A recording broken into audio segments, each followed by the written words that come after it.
Buenas noches, ¿cómo estás? ¿El audio es bueno?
Buenas noches, estimados participantes. Les saluda Andrea Jayo, asesora académica del CIP.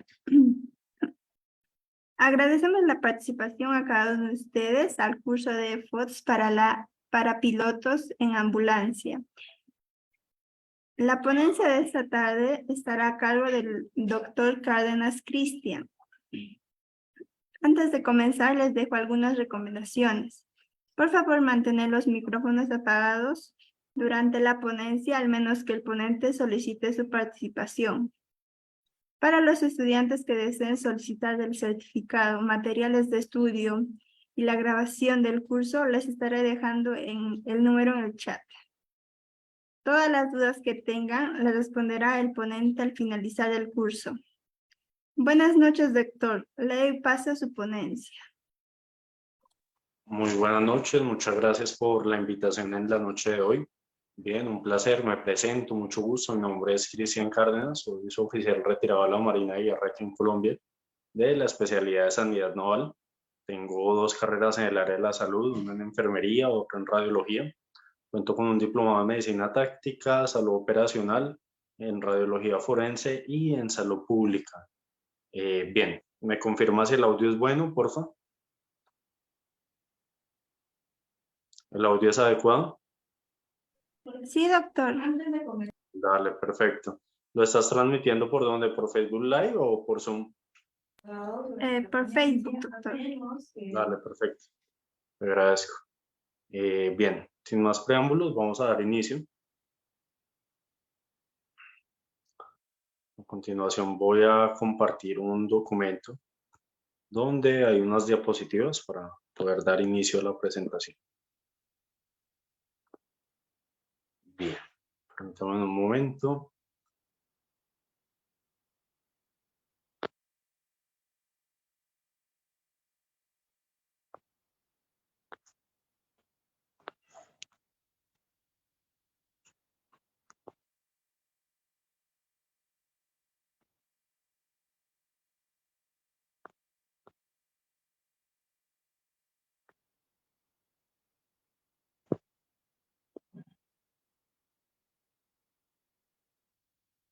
Ok, bien.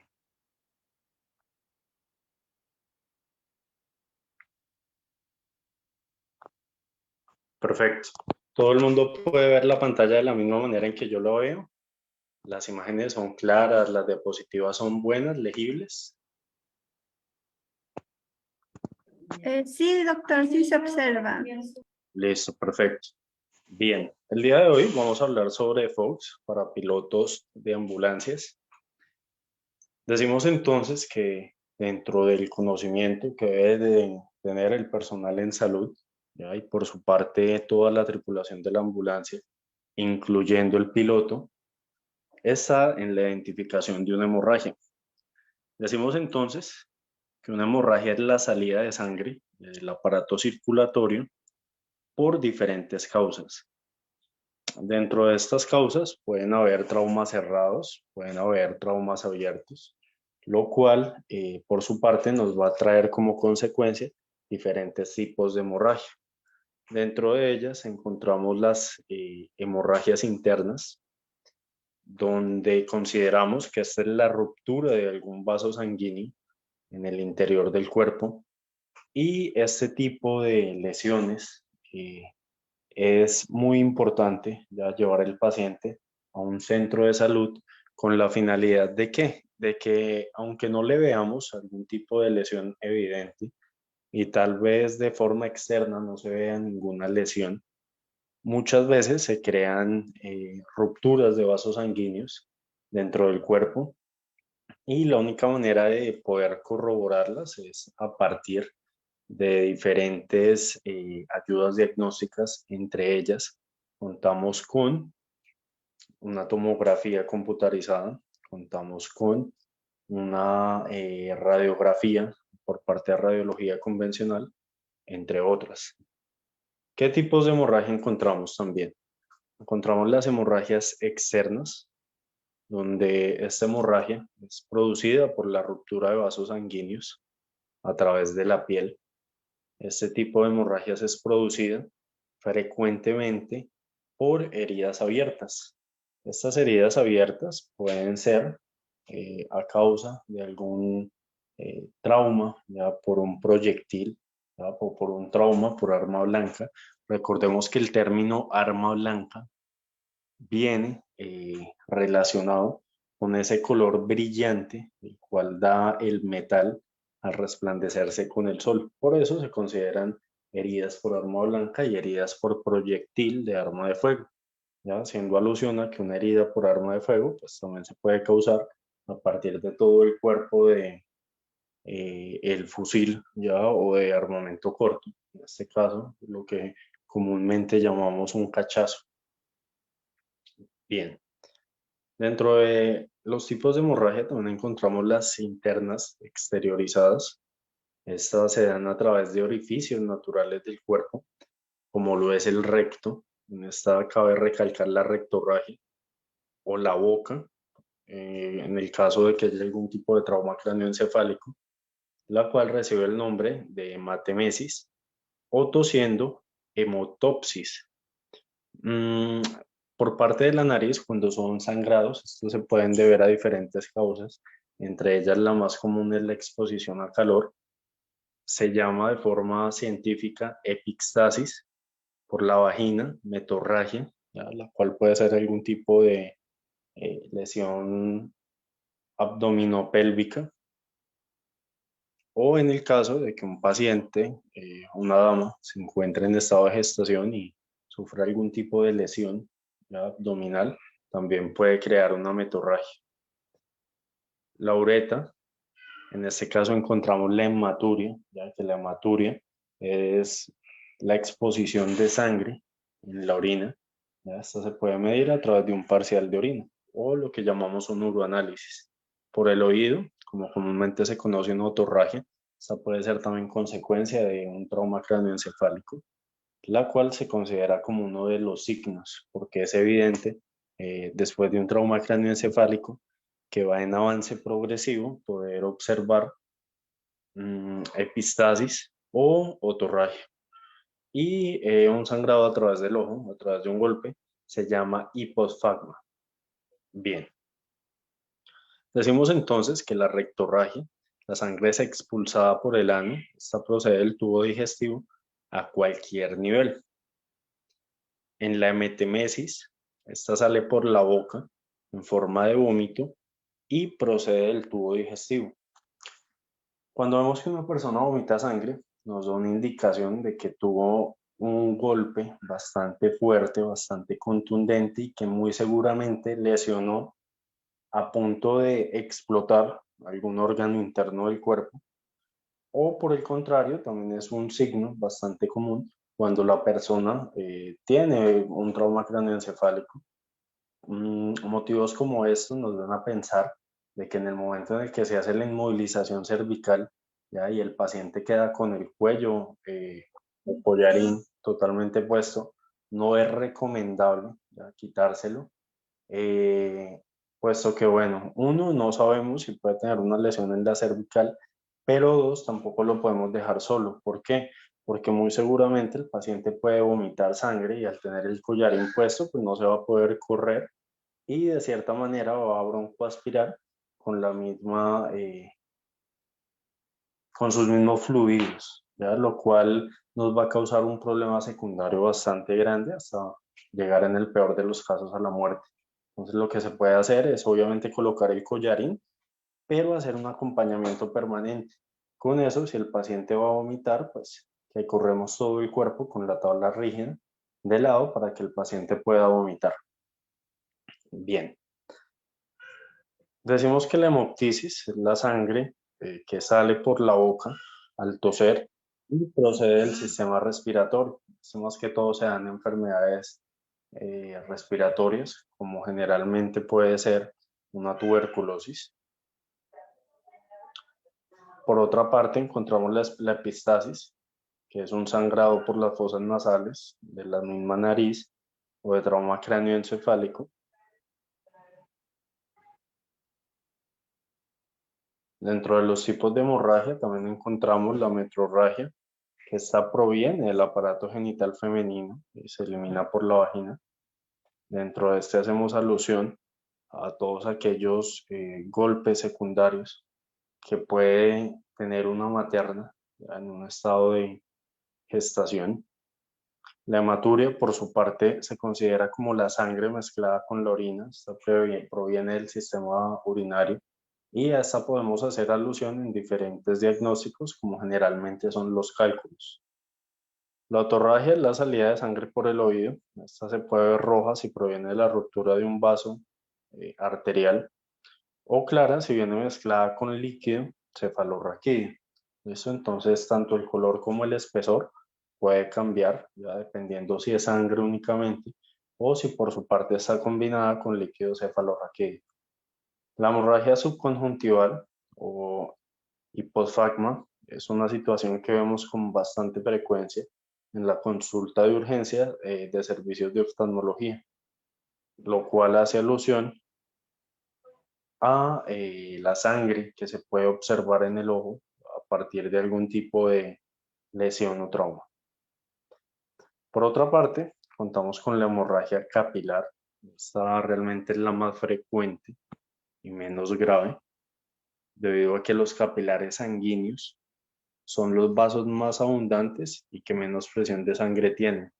La sangre generalmente fluye en sabana y este tipo de hemorragia, pues si bien es cierto que aunque es una herida, eh, no es considerada una emergencia, ya es un sangrado el cual se puede parar, ya si optamos por los diferentes medios de contener una hemorragia, como lo puede ser a través de qué, de la presión externa, ¿ya? A través de colocar algún torniquete si es alguna hemorragia arterial, ¿ya? O si por su parte es algo mucho más superficial, ¿ya? Simplemente se contiene con la misma presión de la mano y se puede colocar algún tipo de vendaje compresivo, ¿ya? Como una venda elástica, para simplemente contener el sangrado, no para generar algún tipo de torniquete. Bien. Por otra parte, encontramos con la hemorragia venosa. Decimos que en esta el sangrado procede de alguna vena lesionada y la sangre sale de forma continua, pero sin fuerza. Esta es de un color rojo oscuro. ¿Qué pasa con este sangrado? Este sangrado es el que nosotros comúnmente podemos observar ya en lesiones muy superficiales o en la sangre que se puede identificar, por ejemplo, cuando nos van a tomar algún tipo de examen de laboratorio, ya se puede ver esta coloración oscura, ya, la cual entra un poco en controversia con lo que comúnmente pensamos que toda la sangre tiene que ser roja brillante. Esta es una característica de que la sangre es arterial, ¿listo? Cuando es roja brillante es porque es arterial. Cuando sale con fuerza del cuerpo, en estilo proyectil, estamos optando ya por un sangrado tipo arterial, por una hemorragia arterial. Cuando hablamos de sangre venosa, por su parte, sangre que no viene rica en oxígeno, de hecho es sangre que coloquialmente conocemos como sangre sucia. Esta es de un color rojo oscuro y no cuenta con oxígeno, ¿listo? Y la presión con que sale, pues es realmente muy mínima. Bien.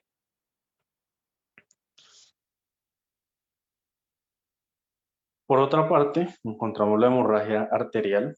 Esta es la más grave si no se trata a tiempo. El sangrado procede de alguna arteria lesionada y la sangre sale en forma de chorro intermitente. Esta comúnmente es de color rojo, rutilante, ya de un color brillante, ¿ya? Y sale a una presión bastante alta. Bueno, ¿cuál es el tratamiento adecuado? Decimos entonces que la principal medida a realizar ante una hemorragia externa es la presión directa con el fin de ¿qué? De cohibir dicha hemorragia. Posteriormente, lo que vamos a hacer es colocar un vendaje y desinfección de la herida. Entonces, después de contener el sangrado, ya de poder verificar si este es venoso o es arterial, procedemos a qué. Bien, regálame en un momento, regálame en un segundo.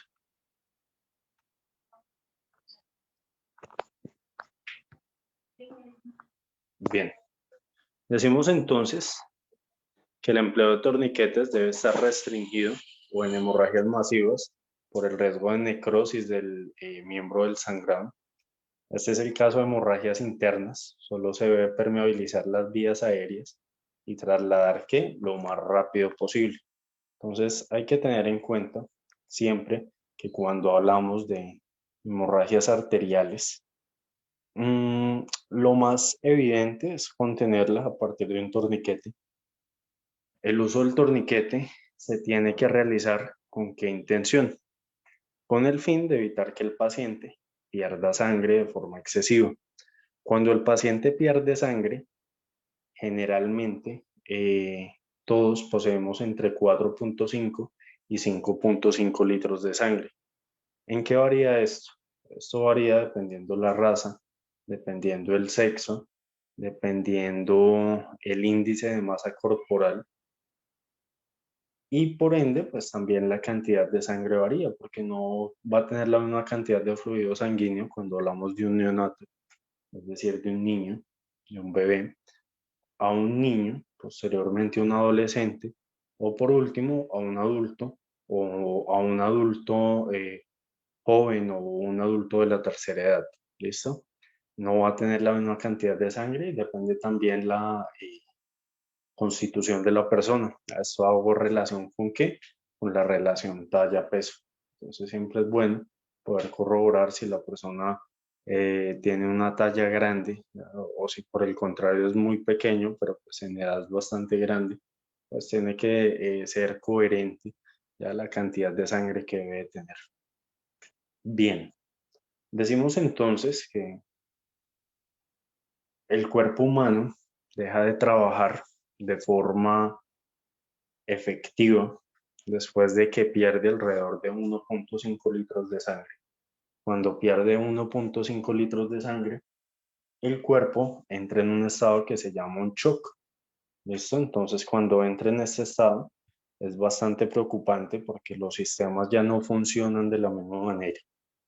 De hecho, el sistema respiratorio se comienza a deprimir, el sistema circulatorio ya deja de enviar sangre rica en oxígeno a los diferentes lugares del cuerpo y posteriormente pues va a traer como consecuencia ya la necrosis ya o la muerte celular en ciertos lugares o miembros del cuerpo. Bien, a través de la clasificación decimos entonces que estos se pueden clasificar según su naturaleza, el lugar donde se produce. Esto puede ser externa, interna o por orificios naturales.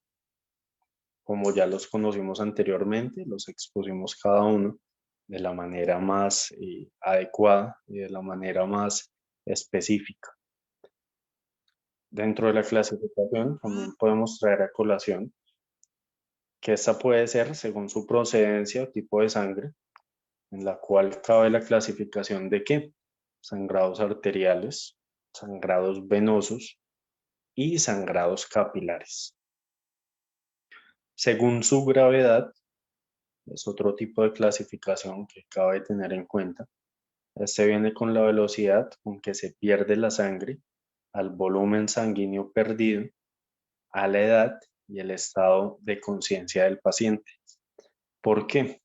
La velocidad en la que se pierde la sangre. Entonces, si vemos que es una velocidad bastante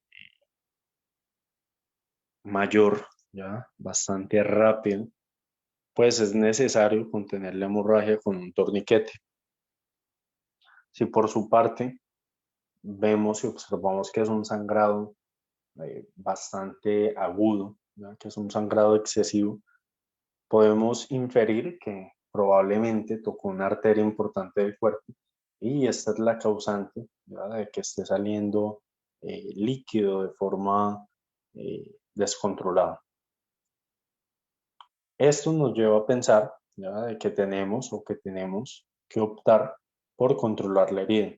Si vemos que esta no para a través de la presión externa, lo que se tiene que hacer es colocar un torniquete, sí o sí. ¿Con qué intención? Detener la hemorragia.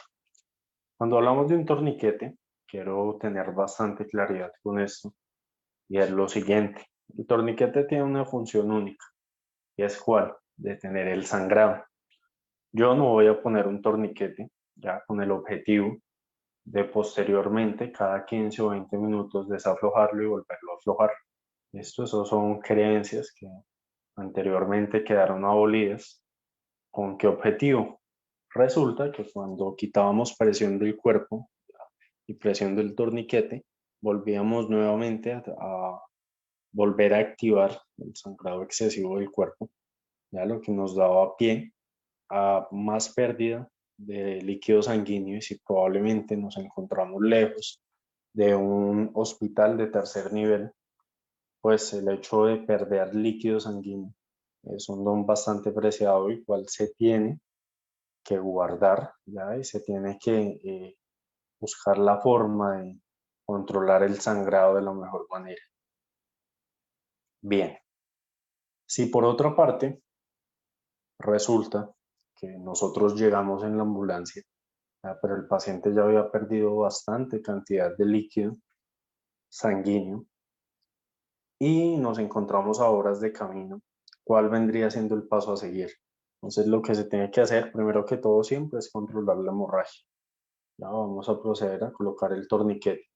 Posteriormente, a colocar el torniquete, tenemos entonces que eh, poner un acceso venoso, ¿ya? Externo, colocándolo en una vena de buen calibre, ¿ya? Y un catéter Jayco o Avocat, como lo conocemos en diferentes países de Latinoamérica, número 18. Cuando lo usamos de esta manera, de un Jayco número 18 o 16, tener en cuenta que este siempre es inversamente proporcional. ¿A qué me voy yo con esto? Si el Jayco Avocat es más pequeño, ¿ya? El calibre va a ser mayor. Entonces, si hablo de un Yelco 18, el calibre va a ser mucho más grande. Si hablo de un Yelco número 16, el calibre va a ser mucho más grande que el 18. Y si hablo de un Yelco catéter número 14, este va a ser mucho más grande, ya que un 16. Bien, este se diferencia por colores, también hay que tenerlo en cuenta, pero pues es una temática la cual vamos a omitir ya, por la clase de hoy, debido a que el tiempo es bastante preciado. Bueno, decimos entonces que después de canalizar una vía permeable ya de un buen calibre, procedemos a la administración de líquidos endovenosos. Pero si el paciente perdió sangre, ¿cuál vendría siendo la forma más adecuada de poder reponerla? Con mismo líquido sanguíneo. Pero como no tenemos, ya tenemos que administrar lactato de Ringer de forma agresiva, ya por lo menos unos 5 unidades ya de 500 cc en bolo, es decir, a presión directa, que entren a compensar la cantidad de sangre perdida. A esto quiero dar una explicación bastante confiable, y es la siguiente. No estoy diciendo, ¿ya? Y quiero dejar énfasis en esto, que el administrar lactato de Ringer es como si administrara sangre. ¿Por qué? Porque no lo son. ¿Listo? De hecho, son dos líquidos totalmente diferentes. Ya, el líquido sanguíneo es preciado, es de producción humana. ¿Listo? Viene a poder equilibrar ya la compensación de fluido sanguíneo. Pero como el paciente está perdiendo sangre de forma excesiva, pues lo que me interesa a mí es que el cuerpo de una u otra manera eh, trate de obtener la misma cantidad de líquido mientras se llega a una unidad de tercer nivel. Entonces, si en la ambulancia yo tengo agua estéril, solución salina, glucosa o lactato de Ringer para administrar de forma agresiva en bolo, ¿con qué lo voy a colocar? Voy a colocar lactato de Ringer, ¿listo? Glucosa no, porque probablemente no sé si el paciente sea diabético y administrando azúcar en el cuerpo, pues lo voy a descompensar y voy a ocasionar un problema secundario. Agua estéril no, porque el agua estéril nos sirve para diluir ciertos medicamentos específicos. Y solución salina tampoco, porque este nos sirve para hacer lavada de heridas y para poder diluir también algunos medicamentos en especial y lavar las venas, ¿verdad? Lo que comúnmente se conoce en la enfermería como lavar venas. que es administrar líquido antes y después de cualquier medicamento, ¿vale? Pero el lactato de Ringer, sí, de cierta manera, tiene algunas cualidades o características muy buenas que nos pueden ayudar a poder compensar de cierta manera ya la pérdida de líquido mientras llegamos a una unidad de tercer nivel. Bien. Por otra parte, decimos que según su naturaleza, entonces estas heridas externas pueden tener la ruptura de un vaso con salida de sangre directa al exterior. Estas son provocadas por diversos traumatismos directos, con desgarros, cortes o inclusive fracturas abiertas. Una fractura abierta también nos puede ocasionar una hemorragia bastante considerable. Por otra parte, tenemos las exteriorizadas por orificios naturales. Como ya hablamos de ellas, estas son hemorragias internas del cuerpo que se van a proceder a exteriorizar por diversos orificios naturales, como pueden ser el oído, la nariz, la boca, el ano, la vagina, la uretra, entre otros. Bien, por otra parte, decimos entonces que según su naturaleza, estas pueden ser internas, donde la sangre no sale al exterior. Esta va a quedar retenida en el interior del organismo, en alguna cavidad, y esta es provocada por impactos contundentes a nivel abdominal, torácico o inclusive craneal. ¿Listo? Hay algunas hemorragias en el cráneo, ya que probablemente, aunque no sean externas y no se vea un sangrado evidente, probablemente puede tener algún tipo de hematoma subdural, subgaleal, ya que puede ocasionar que el paciente tenga un estado de conciencia alterado. Decimos que un paciente tiene un estado de conciencia alterado cuando le hacemos 3 preguntas básicas y el paciente está desorientado en tiempo, espacio y lugar. Estas 3 preguntas básicas pueden ser, por ejemplo, ¿quién es usted? Por ejemplo, ¿dónde se encuentra? ¿Qué día es hoy? ¿Y quién lo acompaña? ¿Vale? Haciendo relación a su familiar. Si hacemos hincapié con esto, entonces podemos decir, ¿ya?, que el paciente no se encuentra orientado en tiempo, espacio y lugar, ya si el paciente no reconoce alguna de las indicaciones anteriores. La escala de Glasgow es una manera ya de medir el nivel de conciencia entre un estado, el cual va de 0 a 15 puntos, y este va variando dependiendo la respuesta verbal, la respuesta auditiva y sensorial que tenga el paciente. ¿Listo? Es decir, del dolor. Entonces hay que poder escalonar de forma adecuada un buen nivel de conciencia. ¿Ya? Técnicamente se llama la escala de Glasgow, ¿ya? Y es para determinar qué tan afectado ya está la parte de conciencia de un paciente. Bien. Según la gravedad, decimos entonces que esta depende de la cantidad y velocidad con la que se pierde la sangre. Esta puede ser leve, es decir, entre 0,5 y 1 litro. Ya es una pérdida de sangrado preocupante, pero pues es algo muy leve. Por otra parte, tenemos las graves, que es donde yo hacía alusión. Sangrados donde se pierde entre 1 y 2 litros de sangre. Ya son hemorragias las cuales hay que controlar en un tiempo estimado.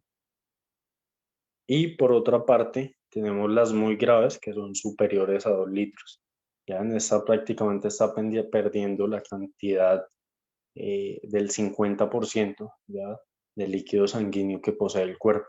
Entonces, si no se controla una hemorragia ya en un tiempo considerable, pues nos va a traer como consecuencia que el paciente se descompense, entre en shock y posteriormente fallezca. ¿Cuánto es el tiempo para detener una hemorragia? Esta es pregunta básica. Entre 0 y 3 minutos. ¿Listo? Ese es el tiempo considerable que yo tengo que tener para detener una hemorragia. Siempre hacerlo en la menor cantidad de tiempo posible. pero máximo puede durar 3 minutos para que el paciente no me pierda una cantidad excesiva, y más si estamos hablando de arterias. Bien, cuando hablamos de los primeros auxilios en hemorragias externas, decimos que los pasos a seguir son los siguientes. Entonces, lo primero que se tiene que hacer es una presión directa sobre la herida. Importante, siempre colocar apósito o compresa sobre la herida, ejercer presión de forma continuada. Si se empapa la compresa, no hay que retirarla, siempre hay que poner otra encima, ¿ya? O si se empapa el vendaje, nunca hay que retirarlo. ¿Listo? Lo que tenemos que hacer es colocar otro vendaje encima. Por otra parte, importante, aplicar siempre presión en la herida y tener muy en cuenta, ya que aunque se llene la compresa, no se retira con qué fin. Resulta, ya, que se van a crear unos coágulos de sangre en el lugar de la herida, los cuales pues yo estoy reteniendo el sangrado y posteriormente se ocasionan unos coágulos, los cuales en el peor de los casos, ya cuando yo retiro las compresas, voy a retirar estos coágulos y esto me va a ejercer, ya, un sangrado arterial activo. Entonces, esta es realmente la finalidad con la que no se va a retirar las compresas o vendaje.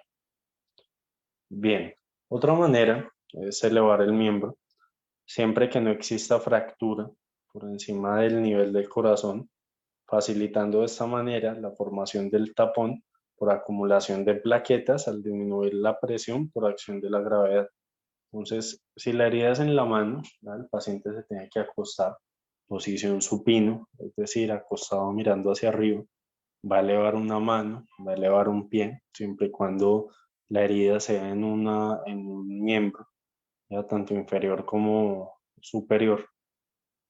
Y lo vamos a elevar por encima del corazón. ¿Para qué? Para que por física no llegue la misma cantidad de sangre. Bien, otra manera es la presión de la arteria principal del miembro. A esto ya tenemos que hacer relación con anatomía. Decimos que la compresión con los dedos de la mano, ya aplastar la arteria contra el hueso, nos sirve para detener el sangrado, ya por lo menos de forma controlada, ¿listo? De forma secundaria, de manera temporal. En los traumas de guerra, ya y en la medicina táctica, estamos ejerciendo directa presión sobre las arterias con las rodillas. Esto cuando yo llego donde una persona que esté herida en un ambiente hostil. Y lo primero que voy a hacer es colocar la rodilla para detener un poco el sangrado mientras alisto todos los insumos médicos posteriores para detener la hemorragia. Bien, ¿qué puntos importantes hay de compresión arterial? Entonces decimos que los puntos de compresión más utilizados son la arteria temporal, la facial, la carótida, la subclavia, la braquial y la popltea. La temporal está localizada en la sien y se utiliza en hemorragias del cuero cabelludo. La facial, por su parte, está debajo del borde horizontal de la mandíbula, cerca del ángulo posterior. Tenemos la arteria carótida, la cual se utiliza para hemorragias debidas a cortes importantes en el cabello. Esta se debe comprimir contra las vértebras. Tenemos la arteria subclavia, la cual está localizada por detrás y debajo de la clavícula. Estas son hemorragias a partir del hombro. También contamos con la arteria braquial, la cual está en la cara interior del brazo, por debajo del bíceps, para hemorragias ¿de qué? Del antebrazo y de la mano. Por otra parte, tenemos las arterias popitles. Estas están localizadas detrás de la rodilla, a nivel del pliegue de flexión. Estas son hemorragias las cuales son por debajo de la rodilla, entonces se va a ejercer la presión directa únicamente ya si la herida es debajo de la rodilla. También es importante saber que el lugar para colocar un torniquete siempre son 3 centímetros. Ya hagamos alusión o referencia a esto como 3 dedos por encima de la herida. Bien. Este es el resumen de una hemorragia externa. Entonces, primero la presión directa, utilizar siempre un apósito limpio, ¿ya?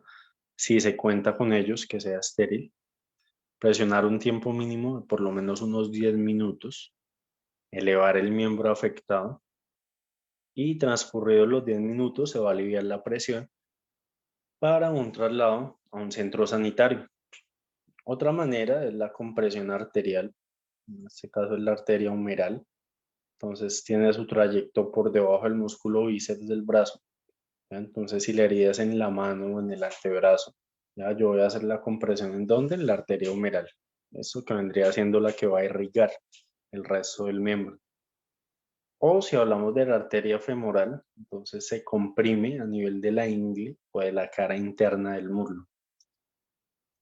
Por otra parte, el torniquete entonces se aplica únicamente en casos donde fallen las compresiones directas arteriales. ¿Ya? Estos son puntos que siempre hay que tener en cuenta. Hay que ejercer una presión controlada, utilizar una banda ancha en la raíz del miembro afectado y anotar la hora de colocación en un lugar visible del accidentado. ¿Listo? Si se cuenta con un equipo ya profesional, con un torniquete profesional, excelente. ¿Listo? Muy bueno. ¿Por qué? Porque va a ejercer la presión directa. Pero si por su parte contamos con un eh, equipo ya improvisado, regálame un segundo que está fallando un poco el audio.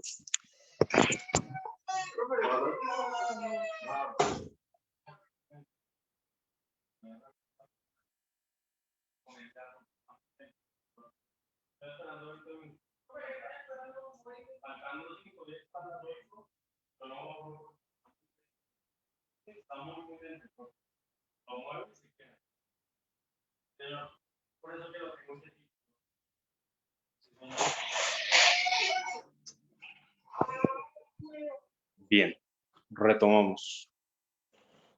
¿El audio es bueno? ¿Es adecuado? ¿Me confirmas, por favor?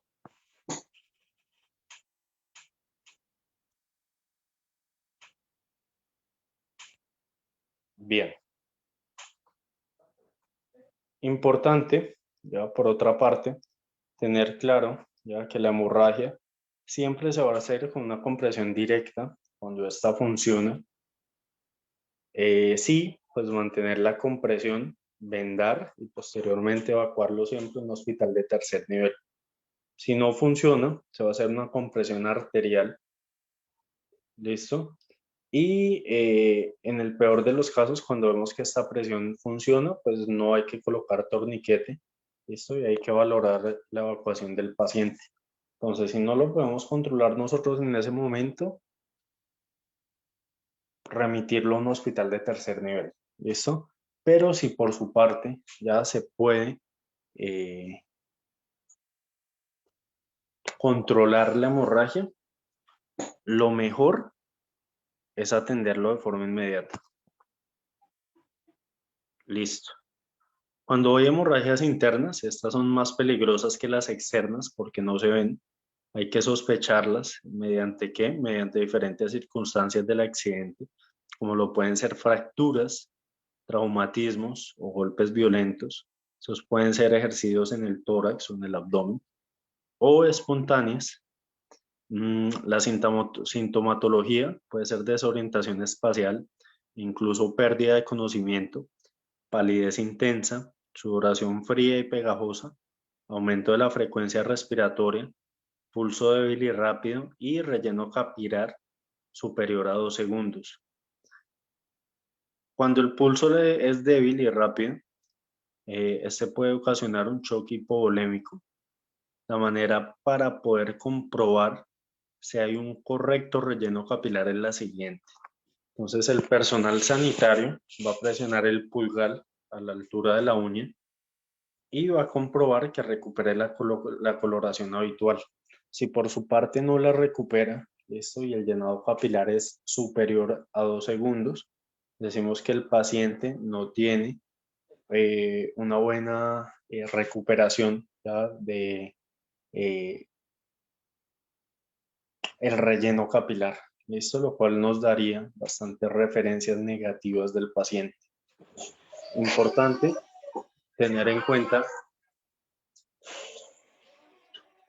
siempre, según el tipo de ambulancia, ya que estas sean no asistenciales, ambulancias asistenciales no medicalizadas o ambulancia asistencial medicalizada.